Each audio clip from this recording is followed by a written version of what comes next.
அனைவருக்கும் வணக்கம். தெய்வீக பலன்கள் சேனல் சார்பாக தங்களை அன்புடன் வரவேற்கிறோம்.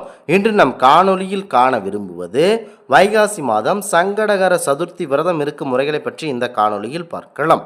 வாருங்கள் காணொளிக்கு செல்லலாம். மறக்காமல் ஒரு சப்ஸ்கிரைப் செய்யவும். சங்கடகர சதுர்த்தி என்று விரதம் இருப்பவர்கள் அதிகாலையில் எழுந்து நீராடி அலங்கரிக்கப்பட்ட விநாயக பெருமான் சிலை அல்லது படத்திற்கு விளக்கேற்றி விரதம் தொடங்க வேண்டும். அவரை வழிபட சாஸ்திரம் படைக்க வேண்டும் என்பதில்லை. கூப்பிட்ட குரலுக்கு ஓடோடி வரும் முதன்மை தெய்வம் நம் விநாயக பெருமான் அவர்கள். இதனை கண்டிப்பாக நீங்கள் முடிந்தவர்கள் அவருடைய மந்திரமான சுக்லாம்பர்தம் விஷ்ணுவும் சரிவர்ஜம் ஜர்துர்புஜம் பிரசன்ன வதனம் திரியோதயாத் ஸ்வர்ண விக்ன உபத்தாயத் என கூறலாம். விநாயக பெருமானே, உன்னை நினைத்து நான் விரதத்தை தொடங்கி இருக்கிறேன். எந்த இடையூறும் இல்லாமல் நடத்தி கொடுத்து ஆருள வேண்டும் என வேண்டிக் கொள்ள வேண்டும். பின்னர் அன்று முழுவதும் விரதமிருந்து விநாயக பெருமானை அவருடைய அருகம்புல்லினால் பூஜிக்க வேண்டும். நாவல் பழம், பேரிக்காய், கொய்யா, கொழுக்கட்டை, சுண்டல் ஆகியவற்றை படைக்கலாம். மாலையில் மீண்டும் குளித்துவிட்டு விநாயகரை இரவு சந்திரோதயத்தை பார்த்து வணங்க வேண்டும். விநாயகருக்கு படைத்த பிரசாதங்களை மட்டுமே இரவு உணவாக உட்கொள்வது சாலச் சிறந்தது. நாள் முழுவதும் உபவாசம் இருக்க முடியாதவர்கள் பால் பழங்கள் உணவாக எடுத்துக்கொள்ளுங்கள். விரதம் மேற்கொள்பவர்கள் கோயிலுக்கு சென்று விநாயகரை தரிசனம் செய்வது கூடுதல் பலனை தருகிறது. விநாயகர் அகவல் விநாயகர் புராணத்தை படிப்பது நல்லது தரும். பிள்ளையார் வழிபாட்டில் ஆருகம்புல் இருப்பது அவசியம். விதை எதுவும் போடப்பட்டால் வளரப்படக்கூடியது அருகம்புல். இதையே போலத்தான் மனிதன் ஆத்மாவும் விதை எதுவும் இல்லாமல் அதே தானே ஏற்பட்டது ஆத்மா என்ற அருகம்புல்லை உனக்கு காணிக்கையாக்கி வழிபடுகிறேன் என்பது இதற்கு அர்த்தம். அதாவது விதை எதுவும் போடப்படாமல் வளரக்கூடியது அருகம்புல். இதே போலத்தான் மனிதனின் ஆன்மாவுக்கு விதை எதுவும் இல்லை, அதே தானே ஏற்பட்ட ஆத்மா என்ற அருகம்புல்லை உனக்கு காணிக்கையாக்கி வழிபடுகிறேன் என்பது அருகம்புல்லின் மகிமையாக இருக்கிறது. நாகை மாவட்டம் திருக்கடையூர் அமிர்தகடேஸ்வரர் கோவிலில் வளப்புதுரம் கள்ளவரா பிள்ளையார் என சன்னதி உள்ளது. தேவர்களும் ஆசுரர்களும் திருப்பார்க்கடலை கடைவதற்கு முன்னர் இந்த விநாயகரை வழிபட மறந்து விட்டனர். அமிர்தம் வெளிவந்ததும் அமிர்த கலசத்தை பிள்ளையார் எடுத்து மறைத்து வைத்து விட்டார். இதனால் இவருக்கு கள்ளவார பிள்ளையார் என அழைக்க பெயர் வந்தது. பின்னர் தேவர்கள் விநாயகரை வழிபட்டு அமிர்த கலசத்தை பெற்றுக்கொண்டனர். இது மிக சிறப்பு வாய்ந்த நிகழ்வாகவே பார்க்கப்படுகிறது.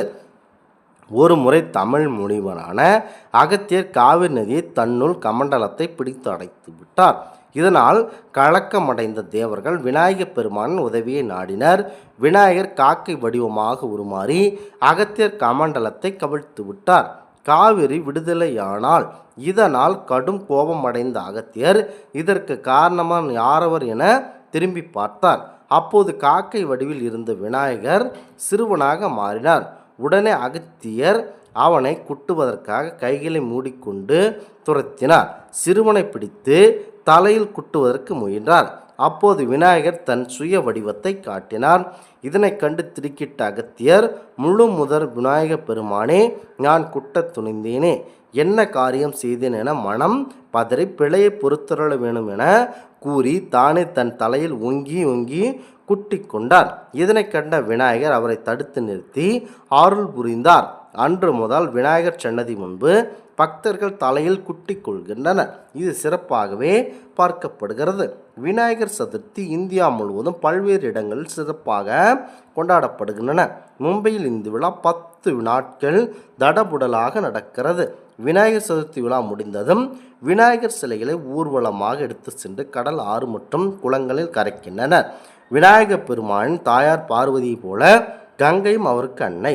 எனவே தாய் கங்கையுடன் விநாயகர் ஐக்கியமாக விடுகிறார் என்பதையே சுட்டிக்காட்டவே விநாயகர் சிலைகள் கடலில் கரைக்கப்படுகின்றன. ஒவ்வொரு மாதமும் பௌர்ணமிக்கு அடுத்து வரும் 4ஆம் நாள் சங்கடகர சதுர்த்தி ஆகும். இது இருள் சூழும் மாலை நேரத்தில் நமக்கு வரும் துன்பங்களை, தடைகளை, கஷ்டங்களை தேய்த்து அளிப்பதற்காக ஏற்பட்ட ஒரு சிறப்புமிக்க விரதமாகும். மனிதர் மட்டுமல்ல, தெய்வங்களும் தேவர்களும் கூட கஷ்டங்கள் வந்தபோது அவர்கள் பிள்ளையாரை வணங்கி நலம் பெற்றுள்ளனர் என்பதை புராண வரலாறுகள் தெரிவிக்கின்றன.